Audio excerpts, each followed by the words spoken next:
प्रश्न में ही जवाब में एक प्रश्न आपने किया था आस्था के विषय में, ये आस्था का विषय है।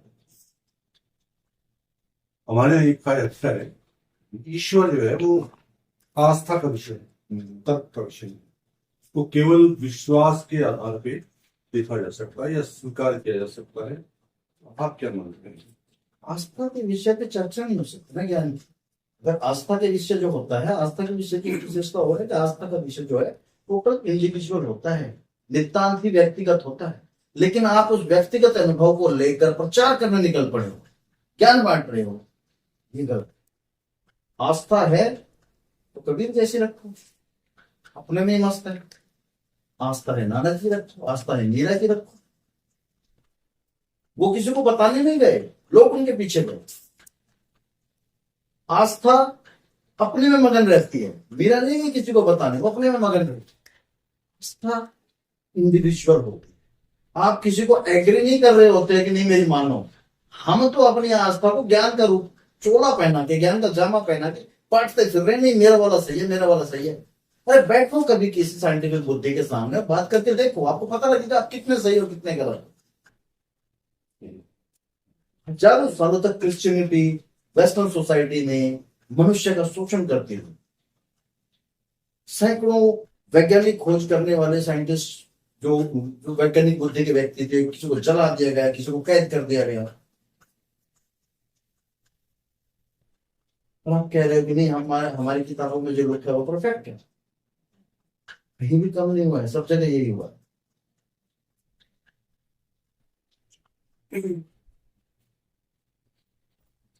अभी आपने स्वयं कहा कि ब्रह्मांड में एक व्यक्तिगत या व्यवस्थित प्रणाली है जिसको हम एक व्यवस्था से चला रहे हैं, या तो क्या आप ये मानते कि व्यवस्था किसी रिश्ता के बगैर संभव है या रिश्ता के बिना संभव है, जिसको आप कॉस्मोलॉजी आर्ग्यूमेंट्स बोलते हैं? क्या वैसा कोई कॉस्मोलॉजी उसकी पुष्टि करते हैं? एक्चुअली गॉड के एग्जिस्टेंस के लिए जो 4 आर्गुमेंट दिए जाते हैं, वो बेसिकली वो 4 आर्गुमेंट, उसमें बाकी सब आर्गुमेंट इंक्लूड हो जाते हैं। जिसमें से पहला आर्गुमेंट दिया जाता है ऑन्टोलॉजिकल आर्गुमेंट, सत्ता मीमांसा सिद्धांत, ठीक है। दूसरा आर्गुमेंट दिया जाता है, वो दिया जाता है आपको फिजिको थियोलॉजिकल आर्गुमेंट, ठीक है, जिसको हम हिंदी में बोल सकते हैं कार्य कारण नहीं, जिस पर अभी हम चर्चा करते हैं, ठीक है। तीसरा आर्गुमेंट दिया जाता है कॉस्मोलॉजिकल आर्गुमेंट, यानी कि इस ब्रह्मांड में एक व्यवस्था है, ये ब्रह्मांड पूरी व्यवस्था के हिसाब से चल रहा है, और व्यवस्था के लिए व्यवस्थापक चाहिए, बिना व्यवस्थापक के व्यवस्था नहीं है, ठीक है। इसलिए कोई ना कोई व्यवस्थापक, ये आर्गुमेंट ये क्या, प्रयोजन मूलक तर्क भी बोल देते हैं, ठीक है। चौथा आर्गुमेंट जो दिया जाता है वो दिया जाता है मॉरल आर्गुमेंट, कि यहाँ पर हमें नैतिक कर्म या अनैतिक कर्म में हम डिविजन कर सकते हैं, नैतिक और अनैतिक कर्म का व्यवहार कर सकते हो, और हमें नैतिक कर्म करने का यहाँ पे स्वतंत्रता है। हम नैतिक कर्म कर रहे हैं, अगर हम अनैतिक कर्म करेंगे तो किसी ना किसी का नुकसान करेंगे, हानि पहुंचाएंगे, किसी के जीवन का अधिकार छीन लेंगे। एक मर्डर किसी को मार देगा निर्दोष आदमी को, तो डेफिनेटली उसे पनिशमेंट मिलनी चाहिए। तो इसके लिए ऑटोमेटिकली हमारी बुद्धि से आता है कि कोई न्यायदाता है, उस न्यायदाता को कॉपी करते हुए हमने कोर्ट्स बनाए, जज बनाए, तो हम ईश्वर को न्यायदाता बोलते हैं। ईश्वर का अस्तित्व की आवश्यकता है क्योंकि वही वास्तविक न्याय कर सकते। चौथा आर्गुमेंट ये है। आप तीसरे आर्गुमेंट की बात कर रहे हो, बात तो बाकी आर्गुमेंट्स पर नहीं लेगा, तीसरे पर ही व्यवस्था है तो व्यवस्था चाहिए। मैंने बहुत से वीडियोज में कहा है, ये यूनिवर्स व्यवस्था से चल रहा है, वैज्ञानिकता से चल रहा है, लॉजिक से चल रहा है। इसमें कहीं भी अव्यवस्था नहीं है, इलॉजिकल कुछ नहीं है, सब कुछ लॉजिकल हो रहा है, और उसको वेदों में रीत कहा गया है। वैज्ञानिक भाषा में से वैज्ञानिकता, आप वैज्ञानिकता का और रित का अर्थ अगर आप ये लगा रहे हो कि वो मनुष्य के लाभ के लिए तो वो व्यवस्था है, वो गलत लगा। वैज्ञानिकता का कुल अर्थ इतना है कि वैज्ञानिकता इसको खोजने में भी है कि भाई ये कारण हुआ जिससे पेंडेमिक बढ़ गया, ये नियम से बंद, ये कार्यकारी वैज्ञानिकता है। अब उससे मनुष्य मर रहा है तो आप कहते हैं अव्यवस्था होगी ना, वैज्ञानिक के लिए वो कोई व्यवस्था नहीं है। एटॉमिक बम बनाना हालांकि वो हानिकारक है, लेकिन वो एक व्यवस्था के अंतर्गत कुछ नियम खोजेगा तो बना दिया गया, लेकिन उसी से एनर्जी भी तो बनाई जा सकती है। व्यवस्था का आप समझो, पानी बरसता है, पिछले दिनों उत्तराखंड से एक वीडियो आया, धराली वाला, पानी बरस रहा है, पानी बरसा है या वो डैम टूटा है, जो भी whatever, ठीक है। अब वो वहां कुछ, चलो हम सपोज कर लेते हैं बादल ही फटा है, ठीक है। अब बादल फटा, ये पानी बरसा, उससे जो पानी की बाढ़ है, उस बाढ़ में लोग बह गए। अब भाई ये तो व्यवस्था का नियम है, ये तो नियम है, पानी बरसेगा, पानी अपना रास्ता ढूंढेगा, जितना बरसेगा उतना रास्ता तोड़ेगा, आगे बढ़ेगा। आपकी प्रॉब्लम है कि आपने वहां घर बनाया, आप उसे अव्यवस्था कह रहे हो। ब्रह्मांड में कोई अव्यवस्था नहीं है, ब्रह्मांड में सब व्यवस्था है। जिसे आप अव्यवस्था कहते हो वो व्यवस्था का भी हिस्सा ही है। पानी तैरने के लिए भी है, पानी डुबाने के लिए भी, और ये दोनों ही व्यवस्था के पार्ट। आप डूब गए तो आप अव्यवस्था बोल दो, आप तैर गए तो आप व्यवस्था बोल दो। तैर के आनंद ले रहे हो तो मजा आ गया, नदी का स्वाद ही आ गया। डूब गए तो नदी नाशिनी, बलि ले रहे हो। ये आप अपने हिसाब से जज करोगे क्या? व्यवस्था तो दोनों ही है ना, डुबाना भी और तैराना भी। कहीं जल जीवन है तो कहीं जल मृत्यु है, मृत्यु है। तो भाई वो जल मृत्यु और जीवन तो आप अपनी दृष्टि से देख रहे हो ना। पानी के लिए तो दोनों घटनाएं हैं, डूबना भी। वहां पे आपके इमोशंस काम नहीं करते, नेचुरल लॉज में आपके इमोशंस काम नहीं करते। एक फल लगाओ, फल में आपने फल थोड़ा खा लिया, ठीक है। अब फल पे आपने अपना अंदर फल, आप पोषित हो गए, उसी फल में अंदर एक कीड़ा लगा हुआ है। आपने फल थोड़ा खा लिया, वो कीड़ा आपके दिमाग में घुसा, मृत्यु हो गई। भाई व्यवस्था तो वो भी था, कीड़े के लिए भी वो फल था, कीड़ा अपने हिसाब से उस फल को खा रहा है। व्यवस्था ये भी थी कि आपके लिए वो फल था। फल को क्या लेना है, कौन मर रहा है कौन जी रहा है? आपने खाया, आप मर गए, तो आपने व्यवस्था कह दिया। कुछ भी गलत हो, भगवान तूने यह क्या किया? भगवान इज थिंकिंग कि मैंने किया, डिड आई डू इट? हम ये बोल देते हैं ना, या अल्लाह तूने क्या किया, भगवान तूने यह क्या किया। हमने अपने हिसाब से व्यवस्था को परखने लगे हैं। अव्यवस्था व्यवस्था दोनों लॉजिक है। मैं ये कह रहा हूँ व्यवस्था का अर्थ ये नहीं कि आपके फायदे के लिए हो, व्यवस्था का अर्थ है वो लॉजिक से हो, वो वैज्ञानिकता से। उसमें आप अपने इमोशन साइड कर दो, उसे व्यवस्था। हमने भी बात की थी ना कि उसको कर्म करने की फ्री विल दी है, और कर्म का उसको जैसा वो कर्म करेगा वैसा उसको फल मिलेगा।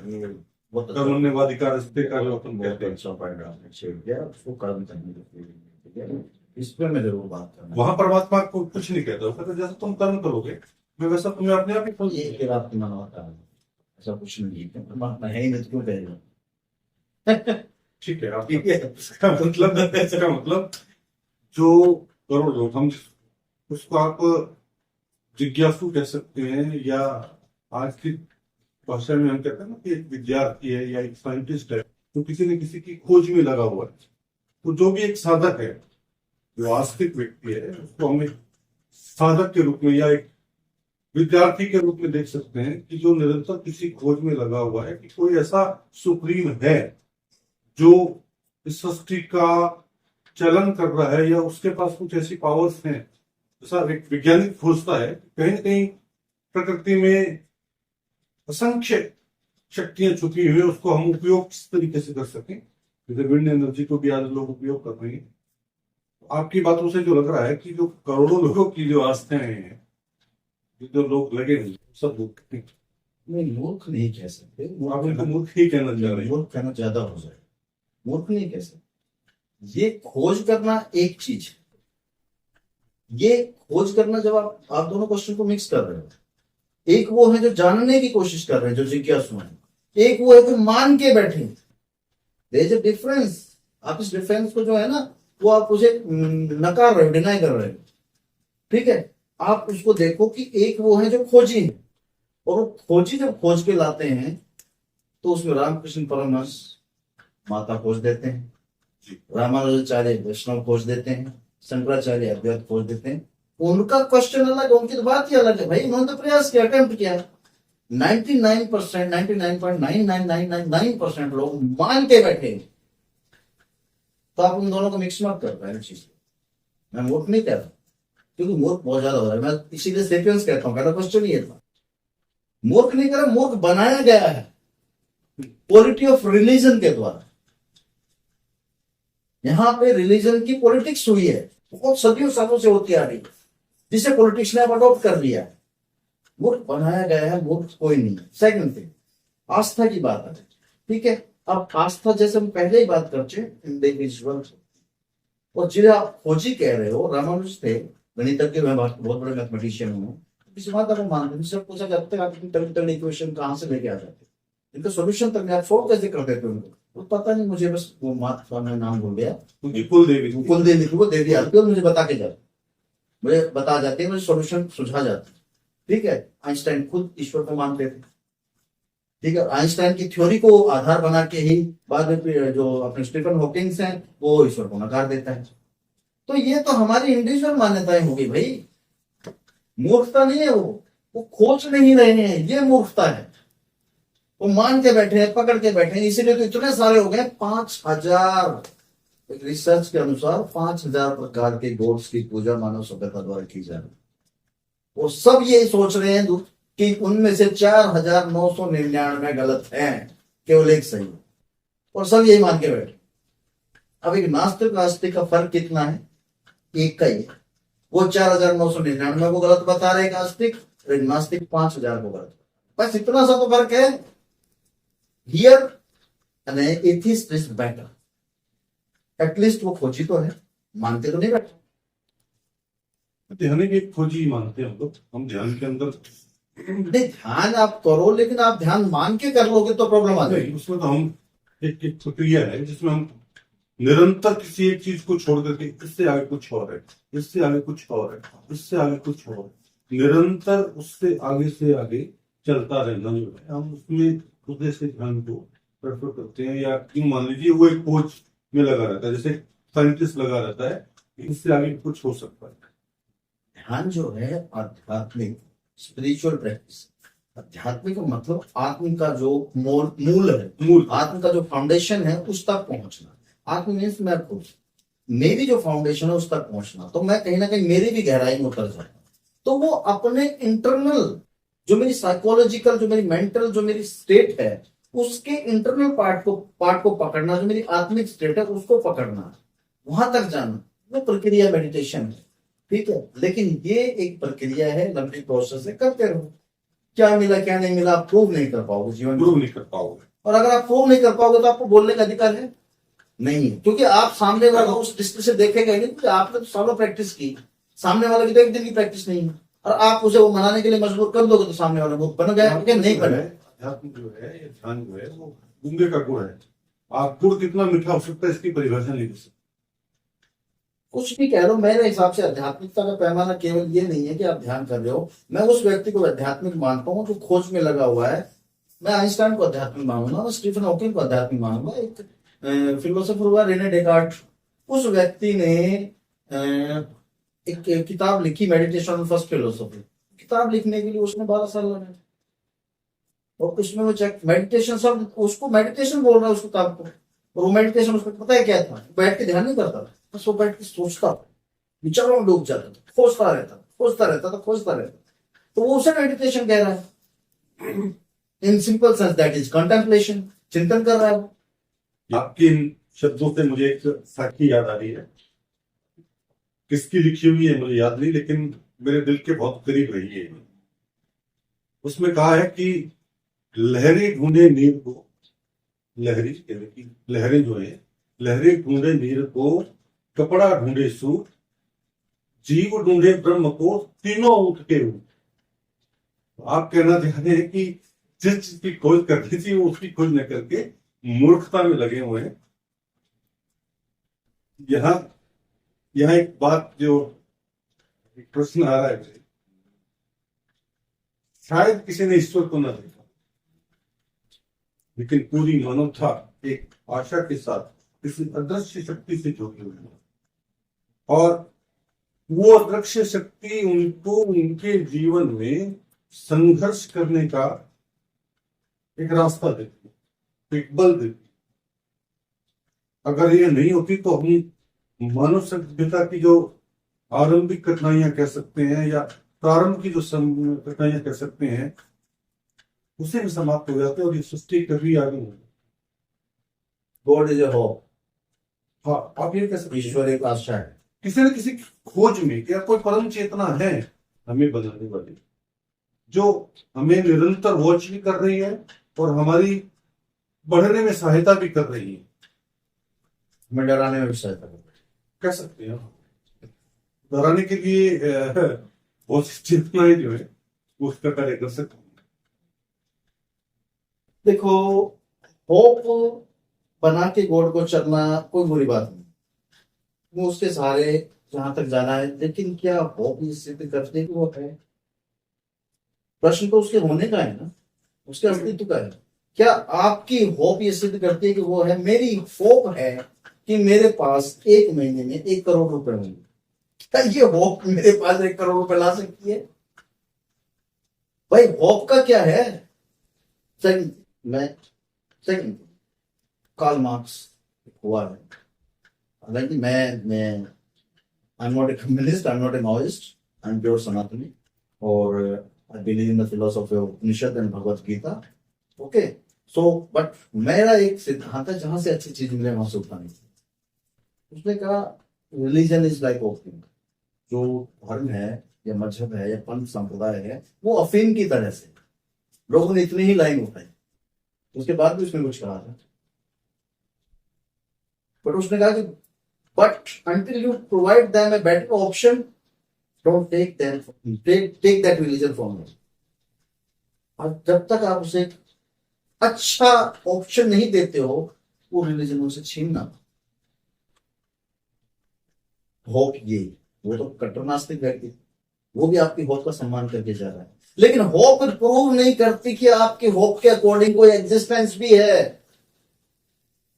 प्रश्न तो एग्जिस्टेंस का है, लेकिन वो उस समय की होप थी जब मानव सभ्यता कठिनाई से गुजर रही।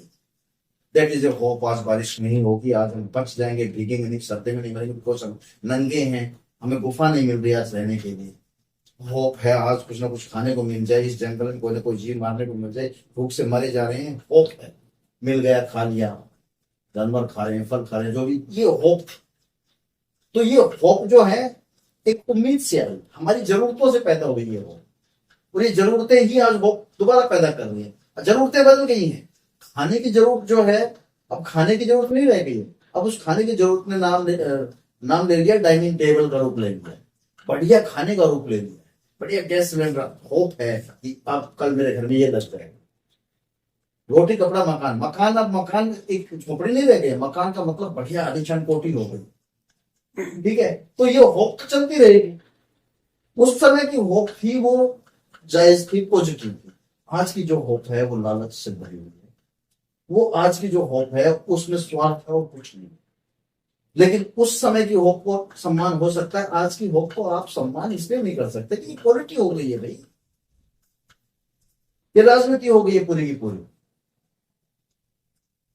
तो hope does not prove that there is existence of the God.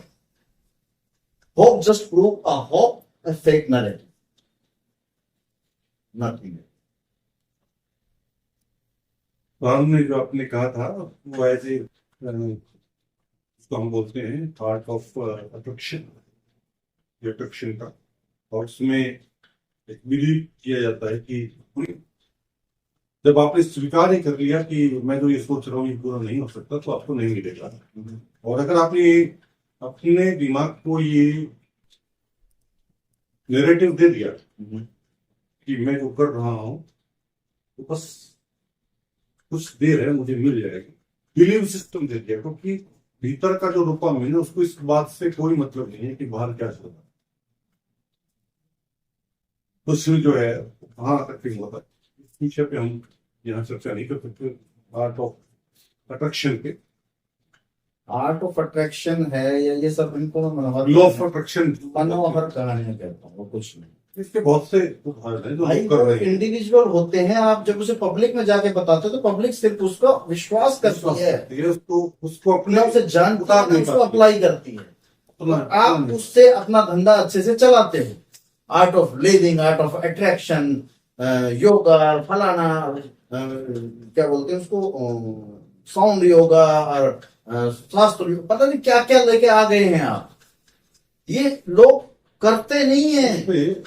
सब पे साइंटिफिक रिसर्च है, ओके, ऐसा नहीं है। साइंटिफिक रिसर्च हम के लिए पढ़ नहीं आपको पाएंगे। वो करने वाला प्रत्येक व्यक्ति करे। जैसे साउंड ऑफ, आपने साउंड हीलिंग की बात की, ठीक है। इसमें पर्टिकुलर फ्रीक्वेंसीज होती हैं फ्रिक्वेंसीज पे वो काम करते हैं। भाई, ये बहुत लंबा चैप्टर है, इसका नहीं बिल्कुल विचार होती नहीं है, लेकिन आप जिसे बता रहे हो वो नहीं कर रहा। हाँ, ये बात है। मैं इसी को पॉलिटी कह रहा हूँ। हमारे यहाँ आप योगा के नाम पे जो कर रहे हो, योगा गलत नहीं है, योगा बहुत साइंटिफिक है, हमारे यहाँ इसलिए योग विज्ञान बोला गया है, उसे योग साइंस बोला जाता है। कांसे की जो घंटियां बनाई गई उनको एक साउंड थेरेपी के रूप में इस्तेमाल किया गया। कालांतर में वो बिगड़ करके कुछ और रूप में लोगों के सामने आ गई। वो एक अलग विषय है। ये इन बातों का कोई सार नहीं है। आप इंडिविजुअल इंसिडेंट उठाओ तो हजार हो जाएंगे। हो गया। ठीक है, तो मैं हम इस दूसरी चीज अपने ये कहना चाह रहा विषय हूँ, से नहीं हटेंगे। नहीं विशेष नहीं है, ये चीजें जो है ना, इनकी प्रॉब्लम क्या है। ऐसे तो जो अभी हमने बात की साधना की, कोई इंडिविजुअल साधना कर रहा है, मेडिटेशन कर रहा है, वो गलत नहीं है, वो खोजी है। मैंने कहा कि आप दोनों को मिक्स कर रहे हैं, वो खोजी है, लेकिन वो सामने वाला नहीं कर रहा है, लेकिन उसके बेस पर वो सामने वाले हजारों को अपना चेला जरूर बना देता है। आज के दिन कितने सारे हैं, आप गिन के देखो, कई तो जेल में पहुंच गए हैं, आपको भी पता होगा, नाम नहीं ले सकते, कई तो जेल में पहुंच गए हैं, कई क्या बोलते हैं किसी किसी इल्जाम में, और कई जमानत पर बाहर बैठे हैं, कई अभी जाने की तैयारियों में हैं। तो ये कुछ मायने नहीं रखता है, ये सब का सब पब्लिक का केवल कहते हैं मूर्ख बनाने के लिए किया जा रहा है। अगर कोई ईश्वर नहीं है, मैं अपने क्वेश्चन पे वापस आता हूँ, थोड़ा सा कहीं और विषय पे विचार सकते थे। यदि कोई ईश्वर नहीं है तो फिर ये लाखों लोग जो प्रार्थना कर रहे हैं, जो चमत्कार लोगों के जीवन में हो रहा है, लोग व्रत उपवास प्रसाद फल आदि सब कुछ कर रहे हैं, तो इन प्रार्थनाओं को कौन तो सुन रहा है? ये सब संभव कैसे हो? क्या कारण है इनका संभव होने का? चमत्कार, मेन मूल प्रश्न है चमत्कार को। चमत्कार का क्या जस्टिफिकेशन? आप जिन्हें चमत्कार कहते हो, ये आम प्रश्न है कि चमत्कार फिर कैसे? एक हाँ, प्रश्न है कि सीधा सा प्रश्न, चमत्कार है फिर उसका क्या हुआ? क्यों हो रहे हैं? चमत्कार के साथ एक बहुत बड़ी, बहुत वियर्ड सी एक नरेटिव सेट मैं आपको बताता हूँ होता क्या है। छोटा सा एग्जांपल जरूर देना चाहूंगा। यहाँ पे मूवी देखी थी बहुत, उस मूवी का वही इंसिडेंट मुझे याद है, आज तक दूसरा कुछ याद नहीं। अमिताभ बच्चन और रेखा की मूवी। अमिताभ बच्चन ऑफिस में ऑफिसर है, वहां पे रेखा का ट्रांसफर हो गया। अब रेखा जब ऑफिस में आती है तो पता लगता है कि ये दोनों तो पुराने फ्रेंड रह चुके थे कॉलेज में। ठीक है, तो बस वो आमना सामना होता है, वो एक दूसरे को पहचानते हैं, नमस्ते हो। ये चीज वहां का एक चपरासी देख लेता। चपरासी बाहर जाके बता रहा है कि अरे मैडम और सर तो दोनों एक दूसरे को जानते हैं, कॉलेज के दोस्त हैं। सामने वाले ने वो न्यूज आगे बताई, वो तो कॉलेज के दोस्त है भाई, आप तो मतलब उनकी तो रोज मुलाकातें होंगी, पब में खाना पीना वो। उसने आगे वाले को बताई, वो तो कॉलेज के दोस्त हैं, तो गर्लफ्रेंड बॉयफ्रेंड निकले यार, तो पूरा ही समागम होगा। उसने आगे वाले को बताई। न्यूज घूमते घूमते उसी चपरासी नहीं था एक्चुअली, वो क्लर्क था, क्लर्क के पास ही पहुंचे। क्लर्क के पास पहुंच के न्यूज क्या बन रही है, वो विद इन 10 मिनट पहुंच गई। क्लर्क के पास पहुंच के न्यूज क्या बन रही है, सरोज मैडम को कॉलेज के बस पर कब इस होटल में होने वाले रूम बुक हो चुका है। वो देखता है ये तो मैंने चलाई थी, 10 से 10 मिनट पड़े, बोले आराम करो, मैंने तुम्हें कच्चे चावल दिए थे, तुमने खिचड़ी बना के मेरे सामने पेश कर दी। चमत्कार ये होता है। किसी एक के साथ कोई घटना घटती है छोटी, जिसका रीजन वो खुद ढूंढने की बजाय उसे रीजन पता नहीं होता है। आपने बोलते चमत्कार ऐसे व्यक्तियों के साथ ही क्यों होता है, जो कंपेरेटिवली क्यों होते हैं, पूर्ण आस्थावान होते हैं, जो ग्रामीण लोग होते हैं, साइंटिफिक माइंड होते हैं, उनके साथ क्यों नहीं? रेयर मिलेंगे, क्योंकि उसके साइंस में ढूंढते हैं, लेकिन वो उसकी साइंस में ढूंढता है, उसे मतलब नहीं है, उसके लिए वो चमत्कार होकर उसका काम बन गया। अब वो उसे जब आगे बताता है तो कच्चे चावल दे रहा है, और वो कच्चे चावल किसी धाम से स्टार्ट होते हैं और संजय तक पहुंचते पहुंचते खिचड़ी बन जाती। संजय से शुरू होते हैं और दिल्ली तक पहुंचते पहुंचते खिचड़ी बन जाती। चमत्कार की र्यूमर होती है, ज्यादातर चमत्कार के पीछे र्यूमर होती है, अफवाह होती है, और कुछ नहीं होता। चमत्कार जो लाइव सामने होगा किसी के, वो इंडिविजुअल बंदा कहे कि मेरे सामने ये हुआ था और ये इसका प्रमाण है, तब उसको वेरीफाई करने की आवश्यकता है। और जब आप वेरिफिकेशन पे जाते हैं तो 99% बोल झूठे निकल जाते हैं। मैंने कहता चमत्कार नहीं है, लेकिन चमत्कार हम जिसे कह रहे हैं वो है जिसका लॉजिक, जिसकी वैज्ञानिकता हम खोज नहीं पाते, मुझे चमत्कार कहते हैं। इस ब्रह्मांड में कुछ भी अव्यवस्थित नहीं, कुछ भी इलॉजिकल नहीं है, कुछ भी अनसाइंटिफिक नहीं है, सबकी अपनी साइंस है, बस हम खोज नहीं पाते हैं तो हम उसे चमत्कार कहते हैं। घटनाएं हैं, इतने बड़े यूनिवर्स में घटनाएं नहीं होंगी। अरे आइंस्टाइन कहता था कि इस धरती, इस ब्रह्मांड का सबसे बड़ा चमत्कार तो मनुष्य का धरती पे होना है। इससे बड़ा चमत्कार क्या होगा? ब्रह्मांड में कहीं जीवन नहीं दिख रहा है, इतना कुछ खोज लिया हमने, धरती पे हम जीवन लिए बैठे हैं, इससे बड़ा चमत्कार कोई होगा? और हम इस जीवन का नाश किए जाए।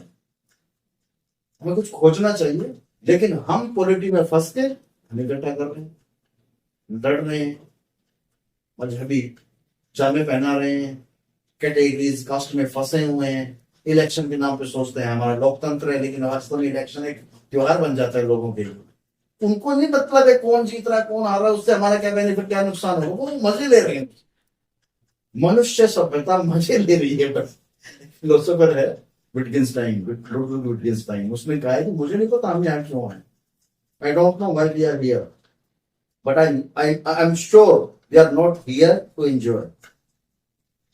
मुझे नहीं पता हम यहाँ क्यों हैं। सीरियस फिलोसोफर है। उस बंदे की जीवन है ना इतना पीड़ादायक रहा है, उसने कहा मुझे नहीं पता कि हम यहाँ क्यों हैं, लेकिन मैं एक बात के लिए श्योर हूँ कि हाँ मजे लेने के लिए, कुछ करने के लिए। और उस बंदे का जीवन इतना निराशाजनक था। ऑस्ट्रिया की सेकंड रिचेस्ट फैमिली का 7वां बेटा था वो, 7वीं संतान था। सेकंड रिचेस्ट, जितना सेकंड रिचेस्ट होना पड़ता है किसी देश का, अब जितना भी पैसा उसके पास आया उसने सब डोनेट कर दिया।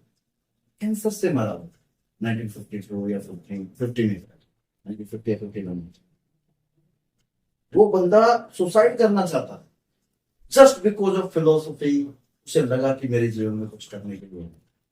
बट उस बंदे ने जो फिलोसफी दी ना, उसने आपकी ये, खैर वो इतने डीप है कि उस पर डिस्कस नॉर्मली नहीं किया जा सकता। मैं होप करता हूँ कि कोई रियल में बड़ा फिलोसोफर बैठा हो तो उस पर डिस्कस होगा, ठीक है। तो बहुत अलग है, वो लॉजिकल है, थोड़ा मैथमेटिकल है, तो इसलिए मैं उस पर डिस्कस नहीं कर सकता हूँ। उस बंदे ने जो फिलोसफी की, उस फिलोसफी के बाद लगभग आपके रिलीजियस, आपकी ये मॉरल और आपके सारी की सारी चीजें विद इन सेकेंड फिनिश। सिर्फ लॉजिक से कुछ नहीं करता बंदा, सिर्फ लॉजिकली कुछ एक्सप्लेनेशन करता है, कुछ फैक्ट की बात करता है, सब करता है। पूरा फिलोसफी, उससे पहले ही पूरी फिलोसफी की जो बड़ी बड़ी मानव कहानियां थी सब डिमोलिश हो गई। तो चीजें बहुत गहरी है, मैं नॉर्मल लेवल पे बातें कर रहा हूँ। मैं होप करता हूँ कि इन प्रश्नों के बाद में लोग अपने प्रश्न और भेजेंगे और आपसे ये ईश्वर की जो खोज है इस पे या कोई और विषय इस पे वो जानना चाहें, और हो सके तो मेरी जगह बैठ करके प्रश्न पूछना चाहें, तो स्वागत है आप सबका। मैं कुछ एक तो वही कहना चाह रहा हूँ इन द एंड कि मैं नास्तिक अपने आप को कहूँ या मैं आप लोग कोई भी मुझे नास्तिक समझे, तो मैं किसी पर्सनैलिटी में नहीं मानता। मैं नहीं मानता ईश्वर कोई व्यक्तित्व है जो आपको देख रहा है, आपको जज कर रहा है, आपके दिन रात की एक्टिविटीज नोट कर रहा है, ध्यान रख रहा है कि आपने कौन सा पाप और कौन सा पुण्य है। आप अपने डिसाइड नहीं हो सकते, और फिर वो आपको स्वर्ग नरक में पटके, तो उसने कुछ नियम बना रखे हैं, जो नियम उसने आपको दे रखे हैं। आप उन नियमों के अनुसार करोगे तो ठीक है, नहीं करोगे तो आपको सजा दे देगा, अनंत काल तक सजा देगा, जैसा कि मोस्टली रिलीजन्स मानते हैं। मैं उस पर्सनैलिटी में नहीं हूँ। लेकिन जैसे मैंने आपको बताया, what is the definition of ब्रह्मांड, जो है हमेशा सदा से है। शंकराचार्य ने उसे ही ब्रह्म कहा, मुझे उसे स्वीकार करना होगा। लेकिन वो आपकी उपासना का मोहताज नहीं, और ना वो कोई पर्सनैलिटी, और ना वो आप पे कृपा या आप पे कोई क्या बोलते हैं क्रोध या क्रूरता दे रहा है। वो बस अपने नियमों से चल रहा है। आप उसमें एक छोटा सा बीज और कुछ, मैं उसको स्वीकार करने में कोई दिक्कत नहीं। देर एंड विद शंकराचार्य, और शंकराचार्य वहां पे ब्रह्म के बाद माया से ईश्वर की उत्पत्ति मानते हैं, जो सृष्टि की रचना करता है। तो ईश्वर भी उत्पन्न हो रहा है, वो भी क्रिएटेड है, वो भी क्रिएशन है, ठीक है, क्रिएट नहीं कर रहा है। तो उस ईश्वर को आप एलियन कहें तो कोई दिक्कत नहीं है। It is like is somewhere else beyond this planetary system, our planetary system. वो कहीं बहुत शक्तिशाली है, बहुत पावरफुल है? हमारे पुराण तो वो कहते हैं ना, वो कौन सा है जहाँ पे विष्णु रहते हैं, क्या बता गोलोक धाम, और भी एक शब्द दिया है, क्या शब्द दिया है, मैं बोल रहा हूँ, वैकुंठ। बैकुंठ। तो किसी भी लोग ही बता रहे हैं, ठीक है। तो इस तरह से कुछ हो सकता है, बट वो होगा उस भ्रम के अंदर। वो खुद क्रिएटेड है, पावरफुल हो सकता है हमसे, बट वो खुद created and I don't accept. Second thing, एक कंफ्यूजन छोड़ के जरूर जाऊंगा, नहीं छोड़, किसी वीडियो में डिस्कस करेंगे। आप इनवाइट करें नहीं, जिन लोगों के प्रश्न हो, एवरीवन करके पूछना चाहते हैं। एवरीवन, हर एक जो या तो प्रश्न भेजें या खुद आए। एक प्रश्न भेज सकते हैं, आपके थ्रू प्रश्न भेज सकते हैं, किसी और के थ्रू प्रश्न भेज सकते हैं, और कोई डिस्कस करना चाह रहा है इन मुद्दों को लेकर, इन विषयों को लेकर, इन प्रॉब्लम्स को लेकर, तो आई वेलकम हिम और हर। आओ, मैं बात करने के लिए तैयार हूं, कोई दिक्कत नहीं है। बिल्कुल लॉजिकली आंसर दूंगा जैसे सुनील जी को मैंने दिए हैं, और ये कोई मैंने रेडीमेड नहीं दिए हैं कि भाई मेरे पास तैयार है। 20 सालों की स्टडी है, उससे बोलता हूं जो भी बोलता हूं, सैकड़ों किताबों से निकला हूं। सो जो चीज मिली है वो बता रहा हूं। मैं आपके शास्त्रों की कठिनाइयों को ही सामने ला रहा हूं। ओके, क्यों जी, धन्यवाद आपका, आपने हम सबके प्रश्नों के जवाब दिए। मिलते हैं नेक्स्ट प्रश्नों के साथ, नेक्स्ट इसी समय में, इसी स्थान पे। Thank you. Thank you.